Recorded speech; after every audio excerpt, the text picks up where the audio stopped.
Sobre o que está acontecendo em São Paulo. A Justiça voltou a suspender o serviço de transporte por moto de aplicativos na capital paulista. Vamos falar sobre esse assunto com o Luciano Andrade Pinheiro. Ele é advogado especialista em direito trabalhista e já está conosco ao vivo neste sábado. Seja bem-vindo, Luciano. Bom dia. Bom dia, Carol.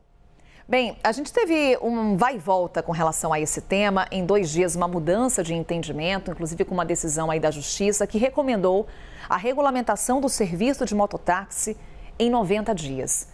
Quando a gente vai para esse termo, Luciano, regulamentação, há também aí um debate jurídico. A Prefeitura de São Paulo pode proibir o serviço de mototáxi na capital? Veja, são 2 decisões judiciais aí que estão em discussão, né? A primeira, uma decisão de primeira instância que considerou inconstitucional o decreto do prefeito, né? Dizendo que o prefeito não poderia proibir. E, de fato, eu penso que essa iniciativa de regulamentar deveria sair da Câmara de Vereadores por ser um assunto, digamos assim, de competência exclusiva do Legislativo e não do Executivo. Então, o prefeito não poderia. Essa nova decisão que saiu aí nas últimas horas veio do Tribunal de Justiça, que determinou a suspensão dessa decisão anterior que havia decretado a inconstitucionalidade do decreto do prefeito, né?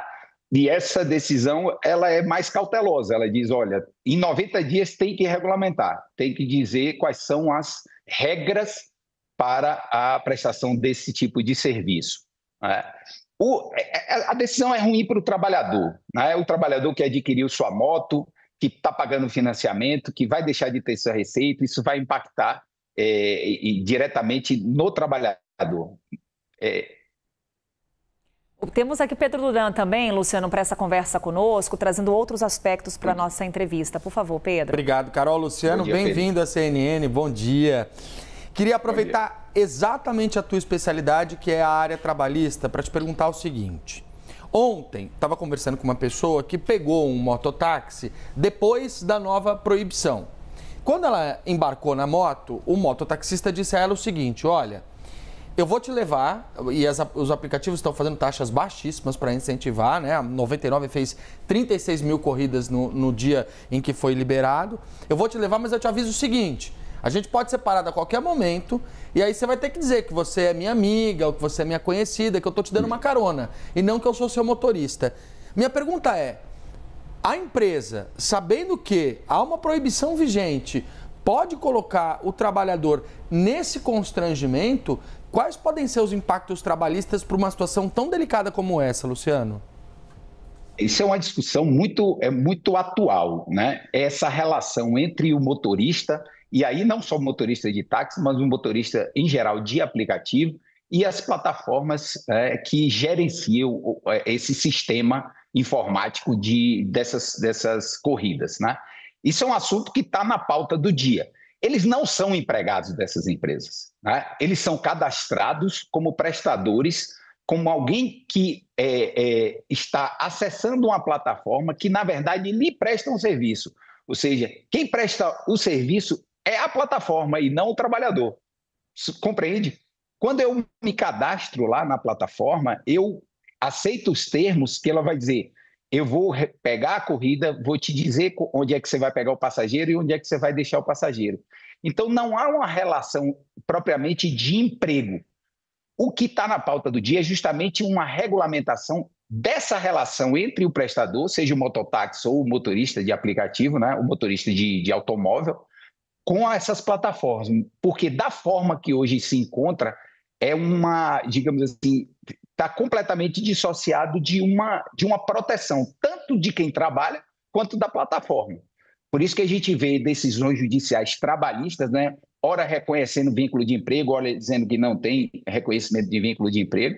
E, de fato, é preciso que o Congresso Nacional, e aí não mais localmente, faça uma regulamentação desse serviço. Luciano, é um debate que, como você coloca para a gente, não se limita ao serviço de mototáxi. É um debate que surge através da operação dessas plataformas de transporte por aplicativo. Perfeito. Esse debate é mais amplo e não é só local, né? Não é só no Brasil. Em todo lugar do mundo está se discutindo isso. Porque, veja, O grande problema desse tipo de serviço é a proteção de quem trabalha, é a proteção do motorista. A proteção, inclusive, previdenciária e securitária, ou seja, de seguro. Se você coloca simplesmente a plataforma cobrando uma taxa pela prestação de serviço e o trabalhador, o motorista, pagando essa taxa, né, um percentual, sem nenhum resguardo, não tem INSS, não tem seguro, isso pode gerar um problema futuro para o país, não é só para o trabalhador, não é só para o prestador, não, para o país, porque essas pessoas que estão trabalhando hoje não estão contribuindo para a Previdência Social, né? Não, e de uma hora para outra podem deixar de prestar esse serviço através desses aplicativos, não tem nenhuma segurança, inclusive financeira. Então é preciso que o Congresso enfrente essa questão e regulamente essa forma de prestação de serviço. Não pode ser nos moldes da CLT, não pode ser porque a CLT é uma legislação que tem 80 anos, então esse tipo de serviço não pode estar com carteira assinada, um empregado tradicional, mas não pode ser da forma como está hoje também. E eu acredito, por experiência, que nem as plataformas de aplicativo espero que continue dessa forma. Elas querem que, de fato, seja regulamentado, mas não que seja um empregado normal, né? Luciano, CLT comum. Nessa semana, o presidente do STF, Luiz Roberto Barroso, numa discussão no Fórum Summit Brasil-Estados Unidos, disse uma frase em outro contexto, mas disse a seguinte frase: insegurança jurídica no Brasil é lenda. Quando a gente olha para essa questão do mototáxi, me veio muito essa frase dele quando começou esse entra e sai, vai e vem. Você tem uma verdadeira coxa de retalhos, porque tem cidades que têm a permissão do serviço, tem cidades que têm a proibição do serviço. Hoje as cidades são super integradas, então aqui na região metropolitana, você sai de São Paulo, vai para Guarulhos, vai para São Bernardo, Santo André, enfim. E como acontece no Rio de Janeiro, por exemplo, Duque de Caxias, Niterói e tudo mais. Na tua avaliação, esse vai e vem da justiça causa uma insegurança jurídica sobre esse serviço? Vou só pegar carona sem qualquer trocadilho na pergunta aqui do Pedro Duran, mas o quanto que o fato do serviço de mototáxi ser regulamentado em algumas cidades brasileiras pode servir de argumentação na defesa desse tipo de serviço na capital paulista? Tá, vamos lá por partes. Primeiro, a insegurança jurídica, para mim, é premente, né? É a realidade brasileira, a insegurança. Você vê nesses casos do mototáxi. Você tinha uma proibição por decreto do prefeito, veio uma decisão judicial dizendo que não está mais proibido, depois veio outra decisão dizendo que está proibido e em 90 dias pode estar permitido. Se isso não é insegurança jurídica, o que seria, né? E com relação à pergunta da Carol, veja, o sistema jurídico brasileiro, ele de fato é muito complexo, né? Então você pode ter cidades onde um serviço é permitido, cidades onde o serviço é proibido, ou mais, digamos assim, menos permitido, ou mais regulamentado, mais restrito. É possível isso, né? Porque a legislação de trânsito, ela é nacional, mas ela tem possibilidade de aspectos locais, aspectos municipais. Bom, mas vamos lá. E aí, respondendo a sua pergunta, para mim, a existência de serviço em outras cidades funcionando regularmente pode impactar na cidade de São Paulo de uma forma positiva. Eu lhe digo por quê. O argumento da prefeitura é a segurança. Segurança no trânsito. Então, se em outras capitais, em outras cidades, esse serviço está funcionando com um índice de acidentes muito baixo, esse argumento do prefeito ou da prefeitura cai por terra, judicialmente, porque a gente está falando de realidade, a gente está falando de achismo, né?